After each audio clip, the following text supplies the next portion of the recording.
Buddy Holly knew he had a potential hit song with their re-recorded version of That'll Be the Day. But did you know that Buddy had to violate his contract with Decca Records and resort to subterfuge to get that record out so the world could hear it? I'm J.P. McDermott for West Coast Ramble, and this is the concluding chapter of the true tale of Buddy Holly's That'll Be the Day. If you enjoy this sort of thing, be sure to like and subscribe for more. They knew they had a potential hit record, but there was one huge problem that threatened to keep That'll Be the Day buried forever. Norman Petty and the band knew they had something special with their re-recorded version of That'll Be the Day.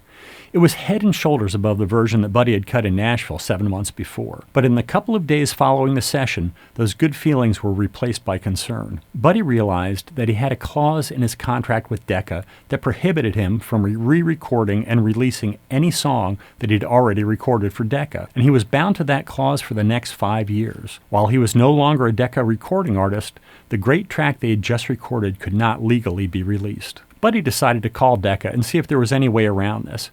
He wound up talking to Paul Cohen, who you'll recall had called Buddy the biggest no talent he'd ever worked with. Amazingly, there is actually a recording of this call. Buddy tries to see if Decca will give him a release to re-record some of those songs he cut last summer, just in case he wanted to try and re-record them sometime in the future. Paul Cohen gets a whiff that something's up and lets Buddy know that there is no way he can release anything that he's already recorded for Decca. Buddy keeps up the pretense for several minutes, but the call ends with no relief for Buddy. Norman Petty, always thinking, comes up with a solution. If Buddy can't release the song, they'll just leave his name off the record. Rather than putting out a Buddy Holly record, they'll just release the song under the name of a group, figuring that Decca will never notice. Now they just needed a name. Naming groups after birds or insects was popular at the time. Buddy and Jerry liked a group called the Spiders, so they got out an encyclopedia and started going through the insects. J.I. later said that they considered the grasshoppers and the beetles for a minute before settling on the crickets. They liked the idea that crickets were a musical insect and that it made a happy sound. There's a popular story that they chose the name because you can hear a cricket on the end of one of their records. This is actually half true. You can hear a cricket chirping in time and in tune at the end of I'm Gonna Love You Too.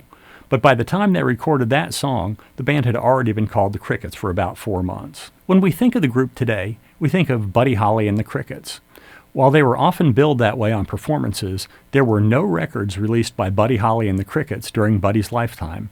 They were either Buddy Holly records or Crickets records. One more last note about bass players.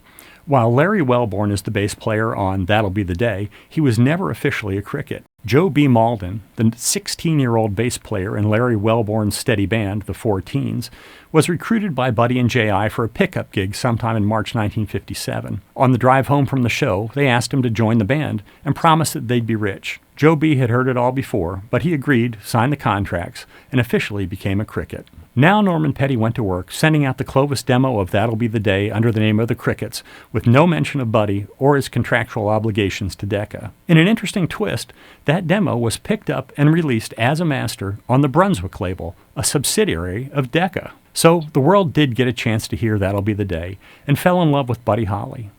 Buddy was able to keep recording and putting out great records right up until his untimely death in that plane crash less than 2 years later. If not for Buddy's determination, desire, and skill, paired with the studio mastery of Norman Petty, plus a little bit of contractual violation and a fib or two, we might never have heard all that great music, and the world would be a poorer place. By the way, once That'll Be the Day was selling millions of copies for Brunswick, Decca pressed and released the Nashville version they'd been sitting on. I suspect the kids who bought that record were kind of surprised. I'm J.P. McDermott for West Coast Ramble. I hope you've enjoyed this exploration of That'll Be the Day. In the description below, you can find links to a YouTube playlist for all the songs I've mentioned here, as well as a bibliography of some of the sources I used in putting this together. Be sure to like and subscribe, and I'll see you soon with another edition of True Tales on West Coast Ramble.